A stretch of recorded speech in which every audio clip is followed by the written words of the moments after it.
The slap echoed through the marble lobby of First National Bank of Atlanta. "Ma'am, this line is for actual customers only.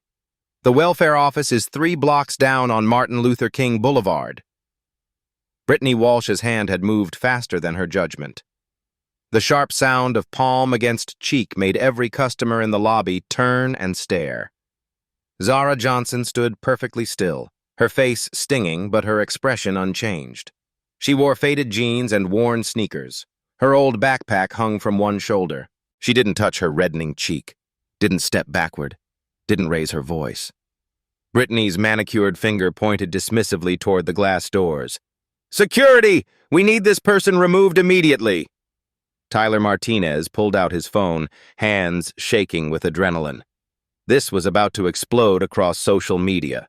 Have you ever been struck by someone who had no idea they'd just made the biggest mistake of their career?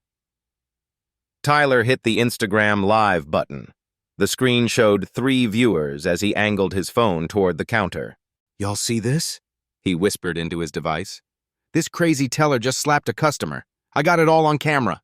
The red mark on Zara's left cheek was still visible under the bright lobby lights. Brittany crossed her arms, speaking even louder now. "Look, honey, you need a minimum $500 balance to even speak to management. Do you have an ID? A real address?" Zara reached into her backpack slowly. Her movements were calm, controlled. She pulled out a worn leather portfolio and set it gently on the marble surface. "I need to access my business accounts," she said quietly. "Before the system maintenance." The digital board above their heads flashed, "System maintenance in 47 minutes. Brittany rolled her eyes. "Ma'am, we can't just let anyone claim they have business accounts." Other customers were starting to notice. An elderly black woman shook her head in disgust. "Did she just hit that lady?" she asked loudly. A young white couple pulled out their phones. Tyler's viewer count climbed to 47. "This is getting good," someone commented on his stream. "That slap was an assault." "Call the police on the teller," another viewer typed. "She can't hit customers." The comments were already shifting. What started as potential customer bias was now clear employee assault. Brittany's voice carried across the lobby. "Sir, Mr. Morrison!" Chad Morrison approached from his glass office. He was 35, wearing a navy suit that probably cost more than most people's rent. His eyes swept over Zara dismissively. "What's the situation, Brittany?" "This individual is claiming to have business accounts. No appointment. No documentation." Chad didn't make eye contact with Zara. He spoke about her like she wasn't standing right there. "Ma'am, we have protocols. You can't just walk in claiming to own accounts without proper verification." Zara opened her leather portfolio. Inside were pristine documents, organized in clear plastic sleeves. Financial statements, legal papers. Everything looked official. "I have documentation," she said calmly. Chad glanced at the papers for exactly 3 seconds. "These could be fake. Anyone can print documents at Kinko's." Tyler's phone showed 156 viewers now. Comments were flying. "Did anyone else see that slap?" "Assault! Call 911. That teller needs to be arrested." Hashtag bank while black just became hashtag assault while black. Near the security desk, Damon Wright watched the scene unfold. He was 53, a black veteran with 20 years of military service. He'd seen the slap happen and was already reaching for his radio. Physical assault of customers violated every protocol he'd been trained on. But something about Zara's calm reaction made him pause. Most people would be screaming, calling police, and demanding justice. She just stood there, like she was waiting for something. "Sir," Brittany said to Chad, "should I call the police? She's clearly attempting some kind of fraud." The word police made several customers look up sharply. Tyler adjusted his phone angle to capture everything. 847 viewers and climbing, he whispered to his audience. "This is insane." Zara's request was simple. "I need to process payroll for my employees. The system goes down in 41 minutes. "Your employees?" Chad laughed. It wasn't a kind sound. Ma'am, small business owners don't typically... He gestured vaguely at her appearance. What's that supposed to mean? The elderly black woman called out from the line. Chad's face flushed. I didn't mean anything by that. But the damage was done. Other customers were paying attention now. Tyler's stream had hit 287 viewers. Zara pulled a small detail from her backpack. A keychain. Wharton MBA, class of 2008. She set it quietly beside her portfolio. Damon caught sight of it from across the room. His eyebrows raised slightly. Look, Chad said, trying to regain control. We need to verify your identity before we can discuss any accounts. I provided 3 forms of ID, Zara replied. Driver's license, passport, and business registration. Brittany leaned over to examine the documents. These look suspicious to me. How? Zara asked. They're just... I don't know, something's off. Tyler's chat was exploding. Racial profiling in real time. This is why I hate banks. Someone call the news. Where is this happening? A young black man in line pulled out his phone and started recording too. Then another customer. Soon, 3 different phones were capturing the interaction from different angles. Ma'am, Chad said firmly, I'm going to need you to step aside. You're disrupting our other customers. I'm not disrupting anyone, Zara replied. I'm trying to conduct a banking business. Security needs to escort this individual out, Chad announced loudly, before she disrupts legitimate customers. The word legitimate hung in the air like smoke. Damon shifted uncomfortably. He'd been told to watch for suspicious behavior, but Zara wasn't acting suspicious. She was acting professional, controlled, like someone accustomed to being in charge. Tyler's stream now had 421 viewers. Someone had shared it to Twitter. The hashtag #BankWhileBlack was starting to trend in Atlanta. This is getting crazy, Tyler whispered to his audience. Bank manager just called security on a black woman trying to make a deposit. But that wasn't exactly what happened. Tyler's viewers were seeing it filtered through his commentary. The story was already changing as it spread. Zara checked her watch. 39 minutes until system maintenance, she said quietly. Ma'am, you need to leave, Chad insisted. I need to complete a transaction, she replied. The standoff was getting tenser. More customers were watching. More phones were recording. The bank's quiet Friday afternoon had turned into a social media incident. And Zara Johnson stood at the center of it all, calm as still water, holding secrets that would change everything. Rebecca Stone's heels clicked across the marble floor. The district supervisor had been watching from her corner office, and things were getting out of hand. What's the situation here? She asked Chad. Tyler's live stream hit 892 viewers. Comments flooded in faster than he could read them. Call the news. This is discrimination. Get her name and badge number. Someone record everything. Rebecca was 42, wearing a sharp gray suit. She'd worked her way up through 15 years at First National. Her reputation was built on handling difficult situations quietly. Ma'am, she said to Zara, I understand there's been some confusion. No confusion, Zara replied evenly. I need to access my accounts before system maintenance. And we need proper verification, Rebecca said. I'm sure you understand our security protocols. The digital clock above them read, System maintenance in 28 minutes. Kevin Liu emerged from the back office. Branch operations manager, 29 years old, MBA from Georgia Tech. He'd heard the commotion and came to assess the situation. Now 4 bank employees surrounded Zara.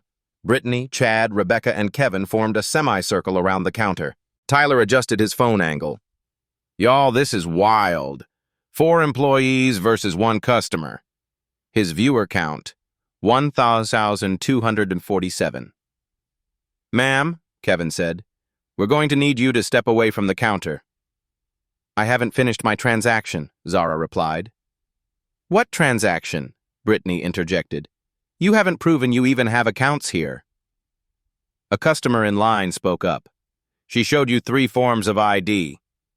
Sir, please don't interfere, Chad warned. But the damage was done. Other customers were taking sides. The elderly black woman moved closer. 2 college students started filming with their phones. This is getting ridiculous, someone called out. Tyler's phone showed notifications popping up constantly. His stream was being shared across platforms. Someone tagged the Atlanta Journal-Constitution, he whispered to his audience. Zara opened her portfolio again. She pulled out a document and placed it on the counter. Business registration for Johnson Consulting Group, LLC. Rebecca examined it briefly. This could be fabricated. It has a Georgia state seal, Zara pointed out. Those can be faked too, Kevin added. Damon Wright moved closer to the scene. His military training had taught him to read situations, and something was very wrong here. Not with Zara, with the bank's response. Professional people didn't stay this calm under pressure unless they had good reason to. I have payroll processing in 26 minutes, Zara said, for 847 employees. Brittany laughed out loud. 847 employees? Ma'am, you're wearing shoes with holes in them. Several customers gasped. Even Chad looked uncomfortable with Brittany's bluntness. Tyler's stream exploded. Did she just say that? Someone get her manager. This is insane. Brittany needs to be fired. That was uncalled for, the elderly woman said firmly. Ma'am, please step back, Rebecca told the woman. But customers weren't stepping back. They were stepping forward. The situation was escalating beyond the bank's control. A young black man in a business suit approached the counter. Excuse me, what's happening here? Sir, this is a private matter, Kevin said. It's happening in public, the man replied. She has a right to banking services. Tyler's phone showed 2,100 viewers now. Someone had shared his stream to Facebook. The hashtag #ChadBankWhileBlack was trending across social media. Look, Chad said, raising his voice. We can't just take anyone's word that they have business accounts. Why not? Zara asked quietly. The question hung in the air. Chad opened his mouth, then closed it. He couldn't say what everyone was thinking. Rebecca stepped in. Ma'am, no disrespect, but small business owners with 847 employees don't typically. She gestured vaguely at Zara's appearance. Dress like regular people? Zara finished. The lobby fell silent for a moment. Kevin checked his watch. System maintenance in 22 minutes. Which is why I need to complete this transaction, Zara said. What transaction? Brittany demanded. You still haven't told us what you want to do. Transfer funds for payroll processing, Zara replied calmly. How much? Rebecca asked. $2.4 million. The number hit the lobby like a physical force. Several customers stopped what they were doing. Tyler's phone nearly slipped from his hands. $2.4 million? Kevin repeated. For bi-weekly payroll, Zara confirmed. Brittany shook her head. This is fantasy, pure fantasy. But Damon was watching Zara's body language. No tells, no fidgeting, no signs of deception. She stated the figure like someone discussing lunch plans. Ma'am, Rebecca said slowly, if you actually have access to that amount, we need to verify. I've provided verification, Zara interrupted. 3 forms of ID, business registration, and account documentation. Which could all be fake, Chad insisted. Tyler's stream reached 3,400 viewers. Local news accounts were starting to pay attention. Someone had created a Twitter thread documenting the entire incident in real time. Call corporate security, Kevin whispered to Chad. But Zara heard him. That won't be necessary. Ma'am, we decide what's necessary, Rebecca said firmly. The power dynamic was clear. 4 bank employees versus 1 customer. Professional attire versus worn clothes.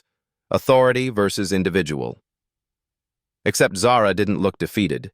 She looked patient. I understand your position, she said quietly. You see someone who doesn't fit your expectations. It's not about expectations, Chad protested. Isn't it?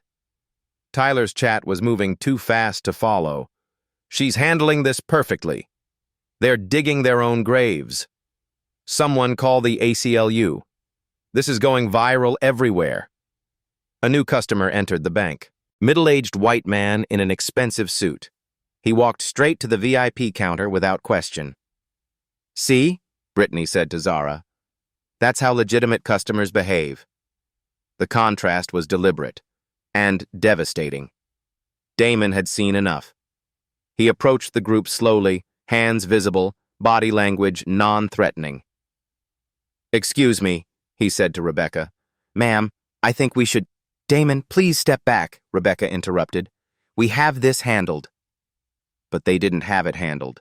They had a viral social media incident, a growing crowd of angry customers, and a woman who refused to be intimidated. System maintenance in 18 minutes, the display announced. Zara checked her watch. Then she looked directly at Kevin Liu. Mr. Liu, she said calmly, I need you to make a phone call. Ma'am, I'm not calling anyone for— Call Regional President Jonathan Hayes. Kevin's expression changed slightly. He recognized the name. Tell him, Zara continued, that Zara Johnson needs the Q3 board presentation materials. The lobby went quiet. Now. Kevin Liu's face was drained of color. He knew that name. Jonathan Hayes, Regional President of First National Banking Corporation. Kevin had seen it on quarterly reports, corporate emails, executive briefings. But why would a customer know the regional president personally? Ma'am, Kevin said slowly, I can't just disturb executives for— You can, Zara interrupted gently. And you will. Tyler's livestream showed 4,200 viewers now. Comments were flying faster than anyone could read. Who is Jonathan Hayes? She knows executives? Plot twist incoming. Google her name right now. Brittany crossed her arms defiantly. This is ridiculous. Kevin, don't fall for this scam. Yeah, Chad agreed. She's probably just name-dropping random executives. But Kevin was studying Zara's face. Something in her expression had shifted. Not demanding, not desperate, just certain, like someone who expected to be obeyed. Rebecca stepped closer. Kevin, you're not seriously considering— Making the call, Kevin finished, his voice tight. The lobby fell silent except for the quiet hum of air conditioning and Tyler's whispered commentary. Y'all, something big is about to happen, Tyler told his audience. This lady just name-dropped some executive like she owns the place. Kevin dialed with shaking hands. The phone rang once, twice, 3 times. Hayes. The voice came through clearly on speakerphone. Deep, authoritative, slightly impatient. Mr. Hayes, this is Kevin Liu, branch operations at Atlanta Central. I'm sorry to disturb you, but we have a situation with someone claiming to be— Kevin paused, swallowing hard. Someone claiming to be Zara Johnson. Dead silence. Tyler held his breath. His 4,800 viewers waited. The lobby was so quiet you could hear individual keyboard clicks from other tellers. When Jonathan Hayes spoke again, his voice had completely changed. Lower. Careful. I almost panicked. Kevin, tell me you didn't just say what I think you said. Sir? Put her on the phone. Right now. Immediately. Chad's mouth fell open. Rebecca took a step back. Brittany looked around wildly, as if searching for hidden cameras. Kevin handed Zara the phone with trembling fingers. Jonathan, Zara said calmly, your Atlanta branch staff needs immediate retraining on customer service protocols. Ms. Johnson. Hayes's voice was tight with controlled panic. I am profoundly, deeply sorry. Whatever you need, whatever happens, we'll make it right immediately. Please tell me this isn't as bad as I think it is. Tyler's stream exploded. Oh, snap! She knows him personally. First name basis. Heads are about to roll. Rebecca was frantically typing on her phone. Google search. Zara Johnson First National Bank. The loading icon spun, slower than usual. The lobby's Wi-Fi was struggling under the weight of multiple people live streaming. Then the results loaded. Rebecca's eyes widened in horror. Forbes 40 under 40, Black Enterprise Executive of the Year, Chief Executive Officer, First National Banking Corporation, net worth estimated at... She stopped reading aloud, but her face said everything. We'll discuss consequences after I complete my transaction, Zara told Hayes. Of course, absolutely, anything you need. Kevin is authorized to handle whatever you require. Full access, no questions asked. Thank you. Zara handed the phone back to Kevin. Hayes was still talking rapidly. Kevin, you give Ms. Johnson anything she requests. Anything. Whatever she wants. And I want a full incident report on my desk within 1 hour. Do you understand me? Yes, sir, Kevin whispered. 1 hour, Kevin. This cannot wait. The line went dead. Kevin stared at his phone like it might explode. His hands were visibly shaking now. Tyler's viewer count hit 6,100. Someone in the chat had found Zara's Wikipedia page and was posting screenshots in real time. Guys, she's the CEO. She literally owns this bank.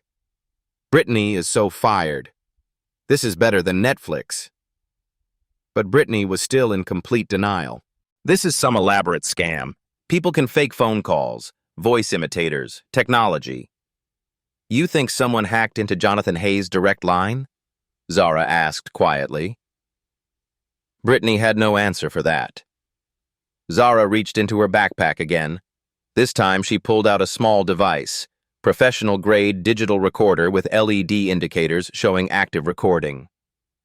This conversation has been documented under Georgia's one-party consent law, she said quietly. Everything that happened here today is legally admissible evidence in court proceedings.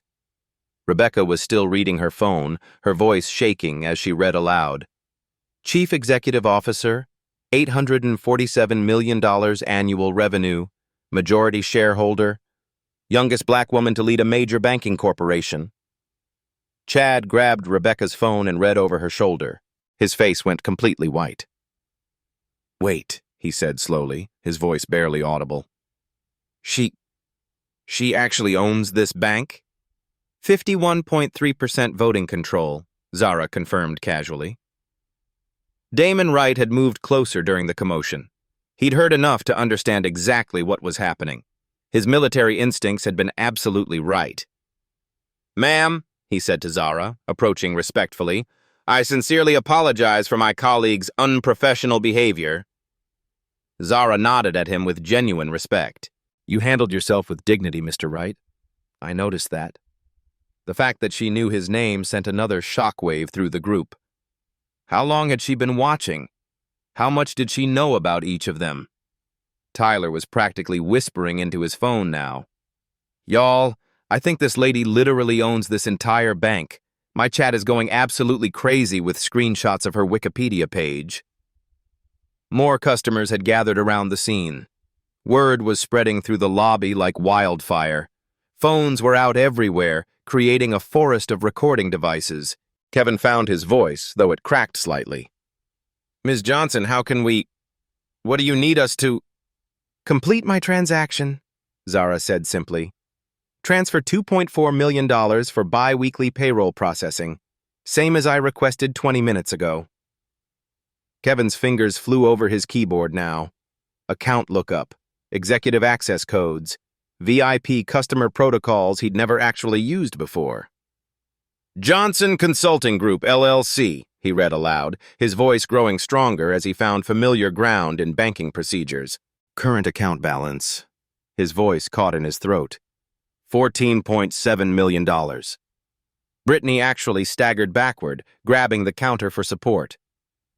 That's just one of 17 business accounts, Zara added conversationally. Rebecca was frantically scrolling through more search results. Board of Directors, Banking Industry Leadership Award, Harvard Business Review featured an executive, Time Magazine's most influential. Tyler's stream reached 8,000 viewers. Local news stations were starting to pick up the story from social media. Hashtag bank, while Black was trending nationally now. But why? Chad asked, his voice barely audible. Why are you dressed like... Why didn't you just identify yourself? Like what? Zara asked, her tone remaining perfectly calm. He couldn't finish the sentence, couldn't say what he'd been thinking. I conduct quarterly assessments of our branch locations, Zara explained patiently. Mystery shopper evaluations, customer service quality assessments, employee bias training effectiveness. Today was Atlanta Central's scheduled assessment day. The revelation hit like a physical blow. This wasn't random. This wasn't a coincidence. This was planned, deliberate. A corporate audit disguised as a regular banking transaction. And they had failed spectacularly on every possible level. You've been recording everything? Rebecca asked weakly. Zara tapped the small device, then gestured to her backpack. Audio and video. The backpack contains a hidden camera system, standard corporate audit equipment, same setup we use at all 340 branch locations. Tyler's chat was moving so fast the individual comments blurred together. Undercover boss, real life. They're all getting fired. This is better than any TV show. Someone call CNN. Brittany was shaking her head repeatedly, like she could make reality go away through sheer denial. This can't be real. This can't be happening to me. But it was happening. And it was being broadcast live to thousands of people across multiple platforms. Kevin was pulling up more account information, his professional training finally kicking in despite the shock. Ms. Johnson, your accounts show multiple seven-figure balances across various business entities. Some are 8 figures, Zara corrected matter-of-factly. The lobby had gone completely silent except for the sound of rapid typing and whispered phone conversations as more people looked up Zara's background. System maintenance in 12 minutes, the display announced automatically. Which is why, Zara said calmly, I need to complete this payroll transfer immediately. 847 employees are depending on their paychecks being processed on time. Kevin's hands were steadier now as he accessed the wire transfer system. Yes, ma'am, absolutely. I'll process this right away. But Zara held up one hand. Not quite yet. Everyone frozen. First, I want to address what happened here today. What really happened? What does this mean? Tyler adjusted his phone angle to capture everything. His stream had reached 11,000 viewers and climbing. This wasn't about money, Zara continued. It wasn't about paperwork or procedures or security protocols. She looked directly at each bank employee in turn. This was about assumptions, about seeing someone who didn't fit your mental image of success and deciding they didn't belong here. The words hung in the air like smoke. No one could deny them. Everything had been recorded in high definition. But you haven't seen the full scope of this situation yet, Zara added quietly. She reached into her backpack one final time and pulled out a thick folder. Official letterhead. Legal documents with corporate seals. As majority shareholder with 51.3% voting control of First National Banking Corporation, she said, and as Chief Executive Officer of this institution, I have the authority to implement immediate policy changes across all branch locations. Tyler's stream hit 13,000 viewers. The story was spreading to TikTok, Twitter, Facebook, and LinkedIn simultaneously. What kind of policy changes? Kevin asked, his voice barely above a whisper. System maintenance in 8 minutes, the display warned again. We'll discuss that, Zara said, after I complete my transaction. System maintenance in 6 minutes, the display flashed. Zara opened her legal folder on the marble counter. The documents inside were pristine, organized with the precision of someone who understood corporate power structures. Let's discuss immediate consequences, she said quietly. Tyler's stream hit 15,000 viewers. Comments flooded faster than anyone could process. This is getting real. She's about to drop the hammer. Corporate justice incoming. Brittany run. Kevin's fingers hovered over the transfer screen, but he was watching Zara's face, waiting for instructions from someone who clearly outranked everyone in the building. Ms. Walsh, Zara said, looking directly at Brittany, your employment contract with First National Banking Corporation, Section 4.2, states, discriminatory behavior toward any customer, regardless of race, gender, or socioeconomic status, constitutes immediate grounds for termination. She had memorized the employee handbook, word for word. Brittany's face went pale. I didn't discriminate. I was following security protocols. Which protocols? Zara asked calmly. The one where you refused to touch a customer's deposit slip? The one where you directed a black woman to the welfare office? The one where you assumed someone wearing worn clothes couldn't have legitimate banking business?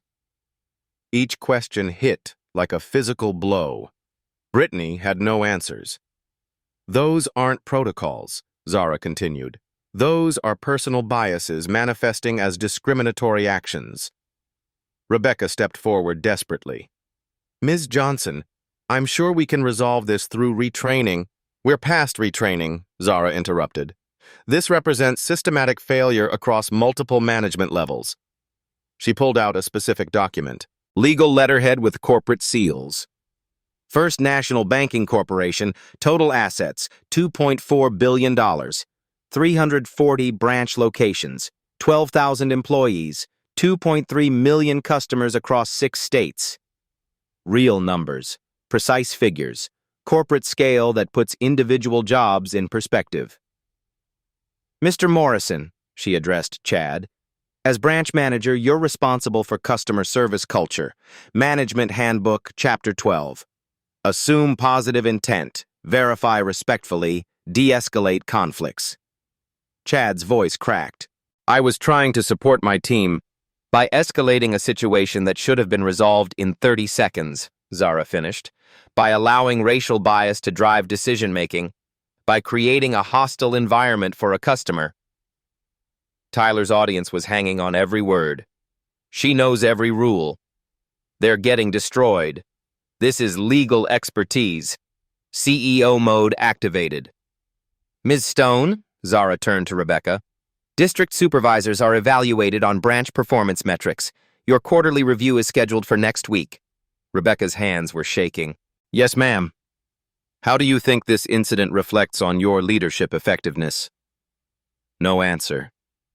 There was no good answer. Zara spread 3 more documents across the counter. Corporate policies, federal banking regulations, legal compliance requirements. The Federal Deposit Insurance Corporation requires documented bias training for all customer-facing employees, she read aloud.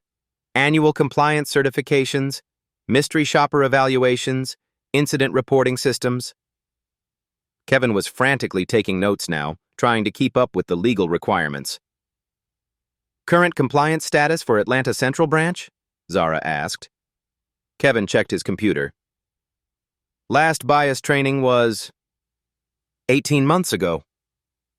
Federal requirement is annual, Zara noted. Current mystery shopper scores? We don't have recent scores, Rebecca admitted. Incident reporting system status? Silence. Non-existent, Zara concluded, which means this branch is operating in violation of federal banking regulations. Tyler's stream reached 18,000 viewers. Someone had shared it to Reddit and it was climbing the front page. The cost of federal investigation for systematic discrimination, Zara continued, averages $47 million minimum. Legal fees, compliance audits, potential license suspension. She let that number sink in. Alternative, comprehensive reform program. Estimated cost, $2.8 million across all branch locations. Real math. Corporate decision-making is based on fiscal reality rather than emotions. System maintenance in 3 minutes, the display warned. Mr. Liu, Zara said to Kevin, process the payroll transfer now. $2.4 million to Johnson Consulting Group payroll account. Kevin's fingers flew over the keyboard. Yes, ma'am. Processing immediately. But Zara wasn't finished. "Here are the immediate policy changes, effective Monday morning," she announced. She pulled out a prepared document. This had been planned down to the last detail. First, mandatory implicit bias training for all 12,000 employees within 90 days. Professional facilitators, not online modules. Documented completion required for continued employment.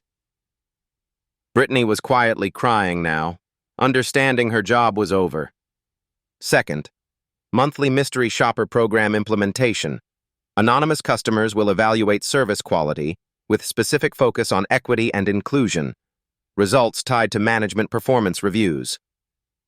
Rebecca took notes frantically, trying to salvage her career. Third, equity-first mobile app development. Customers can report discrimination anonymously. Reports auto-route to the executive team within 48 hours. Response time tracked and published quarterly. Tyler's chat was exploding. She came prepared. This is systematic change. Real reform happening. Corporate accountability. Fourth, manager rotation program. No branch leadership remains in a single location longer than 18 months. Prevents insular culture development. Chad was writing everything down, though his hands were shaking. Fifth, community advisory boards. Local leaders review branch policies quarterly. Direct feedback mechanism to corporate headquarters. Transfer completed successfully, Kevin announced. $2.4 million processed. Thank you, Zara said. Now, the implementation timeline. She looked around the silent lobby. Tyler's phone showed 20,000 viewers and climbing. Ms. Walsh, your employment is terminated immediately. Security will escort you out. Final paycheck will include severance as required by your contract. Brittany opened her mouth to protest, but Damon Wright was already approaching. "Ma'am, please gather your personal items," he said gently but firmly. "Mr. Morrison, 30-day suspension without pay. Upon return, you'll complete mandatory management sensitivity certification. Failure to pass results in termination." Chad nodded miserably. "Ms. Stone, reassignment to the corporate training division.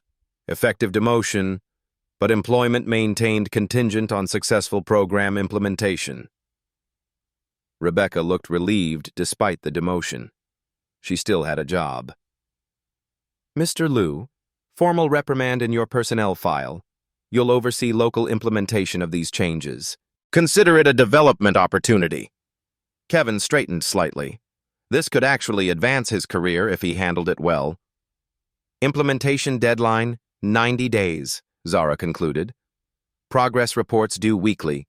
Non-compliance results in federal intervention. She gathered her documents efficiently. Questions? No one spoke. Tyler's stream had reached 22,000 viewers. #bank. While Black was trending nationally. Local news stations were calling the bank's main number. "Excellent," Zara said. "Mr. Wright, please escort Miss Walsh out. Everyone else, I expect a comprehensive action plan on my desk Monday morning." She zipped up her backpack and headed toward the door. "Ms. Johnson," Kevin called out desperately, "how will we know if we're meeting expectations?" Zara paused at the door and looked back. "You won't know when I'm watching," she said quietly. "That's the point." "System maintenance begins now," the display announced. But the real maintenance, fixing a broken system, was just getting started.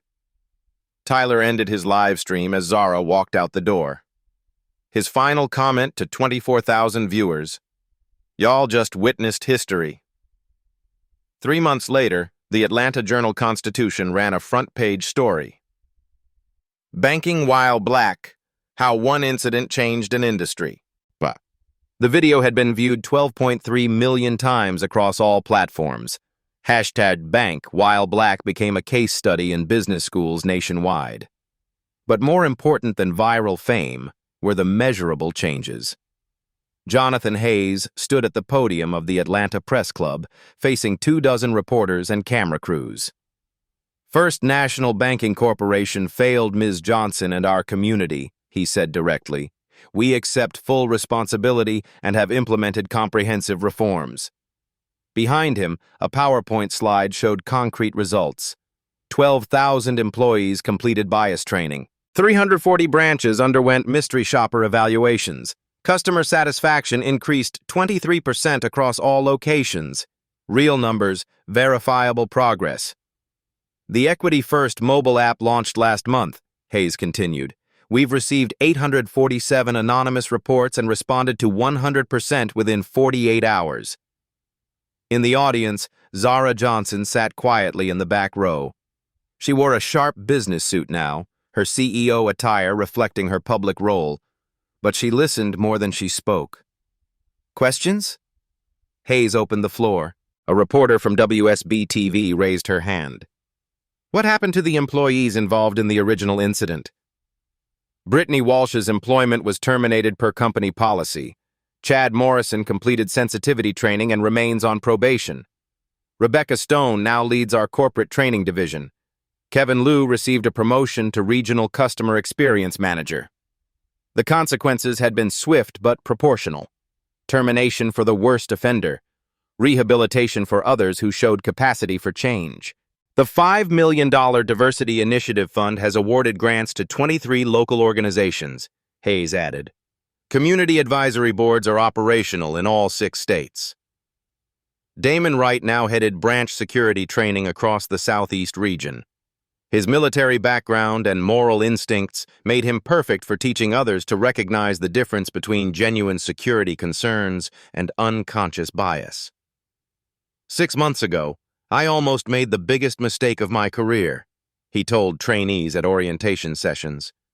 I almost stayed silent when I knew something was wrong. Don't make that choice. Tyler Martinez became an unexpected advocate for social justice. His live stream that day launched a career in digital activism. He now had 340,000 followers and used his platform to document similar incidents across the country. Real-life stories matter, he told his audience regularly. Black stories, touching stories, authentic stories. When we witness injustice, we have a responsibility to speak up. His original video was preserved in the Smithsonian's National Museum of African American History and Culture as part of their digital civil rights collection. The Mystery Shopper program revealed problems at 23% of First National's branches, but it also identified best practices at high-performing locations. Customer feedback showed the changes were working. Staff treated me with respect from the moment I walked in. No assumptions, no judgments, just professional service. Finally, a bank that sees customers as people first. The Federal Deposit Insurance Corporation cited First National's reforms as a model for the industry. 3 other major banks proactively implemented similar programs rather than wait for regulatory pressure. The ripple effect extends beyond banking, noted Dr. Angela Davis, a business ethics professor at Emory University. When corporations demonstrate that bias has real consequences, it changes workplace culture industry-wide. But the most significant change was quieter, more personal. Branch managers now asked different questions during staff meetings. Instead of, "How many accounts did we open?" they asked, "How did we make customers feel welcomed?" Performance reviews included customer equity ratings alongside sales metrics. Bonuses reflected inclusive service, not just profitable transactions. New employee training emphasized dignity over suspicion. Assume positive intent became more than a motto. It became a measurable policy. The community response was overwhelmingly positive. First National's community lending increased 340% as trust was rebuilt. Local businesses opened accounts. Families who had banked elsewhere for generations returned. Change happened because someone refused to accept injustice, said Reverend Marcus Williams of Ebenezer Baptist Church. But more importantly, change happened because systems were put in place to prevent it from happening again.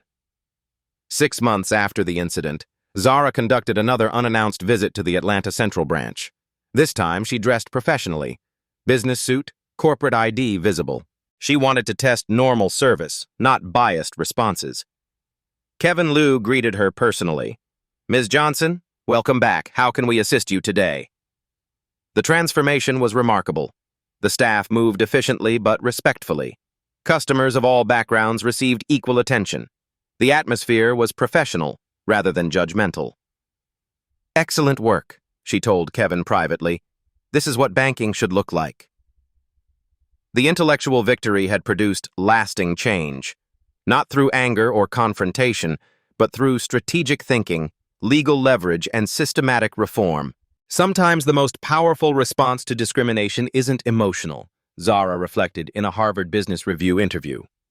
It's structural. Change the systems, and individual behavior follows. The banking industry has learned a crucial lesson. Diversity isn't just morally right, it's fiscally smart. Inclusive environments serve customers better, reduce legal risks, and strengthen community relationships. Real-life stories like Zara's proved that one person with preparation and principles could create institutional change affecting millions of people. 1 year later, Zara Johnson received the Presidential Medal of Freedom for advancing civil rights through corporate accountability. But she didn't need awards to measure success. The real victory was visible every day across 340 branch locations. Strategic patience changed more lives than immediate anger ever could, she reflected during her acceptance speech. Sometimes the most powerful weapon against bias isn't confrontation, it's preparation. The numbers told the story. 0 discrimination complaints across First National's network for 8 consecutive months. Employee satisfaction up 34%. Customer retention at an all-time high. Community lending approaches $1 billion annually. Other industries took notice. Tech companies implemented similar bias training. Retail chains adopted mystery shopper equity programs. Healthcare systems created anonymous reporting mechanisms. "One person with a plan can move mountains," became Zara's signature message. But only if that plan includes systematic change, not just individual accountability. The video of that Friday afternoon at Atlanta Central Bank was now required viewing in business ethics courses nationwide. Students analyzed not just what happened, but how Zara handled it. "She could have exposed them immediately," noted Professor Sarah Bennett at Stanford Business School. "Instead, she let them expose themselves. Then she used corporate structure to create lasting change." Tyler Martinez, now a full-time social justice advocate, regularly interviewed Zara for his podcast series, Real-Life Stories That Changed Everything. "You proved that quiet strength can accomplish more than loud anger," he told her during their latest conversation. "Anger has its place," Zara replied, "but strategy has staying power." The lesson resonated far beyond banking. When people faced discrimination, they had a new playbook. Document everything, know the rules, use systems to create change. Black Voices Uncut wasn't just about individual stories anymore. It was about showing how ordinary people could create extraordinary impact through intelligent resistance. Zara's approach became a template. Prepare thoroughly. Document systematically. Know your rights. Use legal frameworks. Think strategically. Create lasting change. "Every person watching this has witnessed injustice," Zara said during her final interview about the incident. "The question isn't whether discrimination exists. The question is what we do when we see it." She looked directly into the camera. "You have more power than you realize. Know the rules. Use the systems.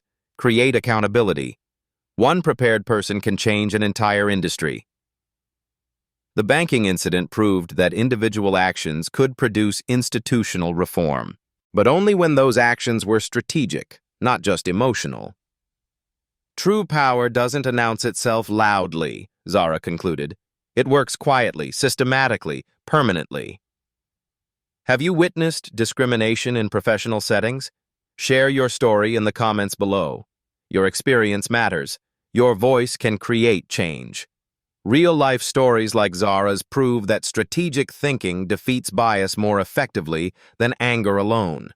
These touching stories of quiet resistance inspire systematic reform.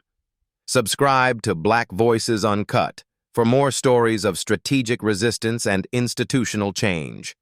Hit the notification bell to never miss how ordinary people create extraordinary impact through preparation and principle. Share this video with 3 people who need to see that intellectual strength can move mountains. Tag someone who inspires you to stand up for justice through smart action, not just emotional reaction. When you know who you are, nobody can tell you who you aren't. When you know the rules, nobody can deny you justice. When you think strategically, you can change the world. Black Voices Uncut. Real stories, real change, real power.